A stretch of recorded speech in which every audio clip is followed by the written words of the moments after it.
The front door opened. Then it closed. I froze in my bed. My room was dark, only the faint street light leaking through the curtain. I held my breath and listened. My heart was already beating too fast. Then I heard it. "My daughter, where are you?" It was my father's voice. Clear, calm, exactly how I remembered. But my father died last year. I sat up slowly, my blanket still wrapped around me. My mouth felt dry. I tried to tell myself it was just my mind. Maybe I was dreaming, but I was wide awake. The house was completely silent again. I grabbed my phone from the bedside table. The screen lit up my room with a cold blue light. 2:17 a.m. I listened harder. Nothing. I almost laughed. I told myself I was being stupid. Old memories, stress. Maybe I heard something outside and my brain twisted it. Then the floor creaked. From the hallway. A slow, heavy step. I stopped breathing again. My daughter. Closer this time. "Where are you?" My fingers tightened around my phone. I wanted to call someone, anyone. But I couldn't move. The voice sounded tired, soft, exactly like when he used to come home late from work. Another step, right outside my door. I stared at the handle. It didn't move. For a few seconds, nothing happened. Then I heard something else. A faint dragging sound, like something being pulled across the floor. I swallowed hard. My throat hurt. "Dad," I whispered before I could stop myself. The silence that followed felt wrong, too deep, too empty. Then, a slow breath, right on the other side of the door, not normal breathing, wet, uneven, like someone trying to remember how to breathe. I slid out of bed, my legs shaking. Every step toward the door felt heavier than the last. I don't know why I moved closer. I should have stayed still. I should have stayed in bed.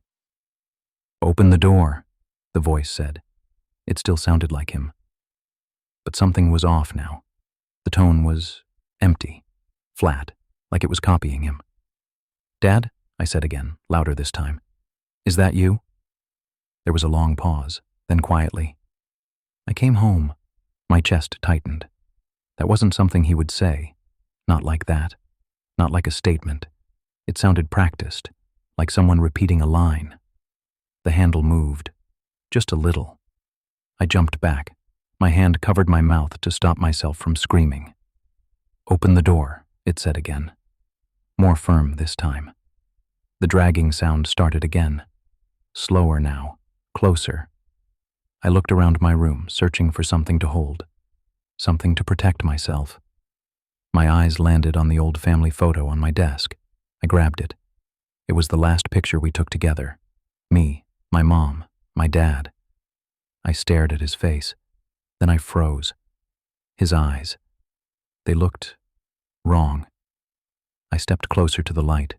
His eyes weren't looking at the camera. They were slightly turned. Toward the edge of the photo. Toward something behind the photographer. Behind me. A loud knock hit the door. I screamed and dropped the photo. "Open the door," the voice said again. Now it sounded impatient, angry. I backed away until I hit the wall. "I know you're there." The handle turned slowly this time, not stopping, not shaking, just turning, like it had all the time in the world. I looked at my phone again. No signal. The screen flickered for a second, then went black. Another step outside, another drag. "Why didn't you answer me before?" it asked. The voice cracked this time, like it was breaking, like it was losing control. "I called you last night too." My blood went cold. Last night. I wasn't home. I stayed at my friend's place. The house was empty. "Who were you talking to?" it whispered. The door creaked, just a little. A thin line of darkness appeared. I couldn't see anything in the gap, only black. But something moved inside it. Something tall. Something wrong. "I found you," it said softly. And then I heard it, behind me, from inside my room. A slow breath, right next to my ear. My daughter.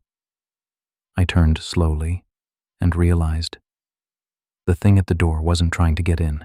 It was trying to get out.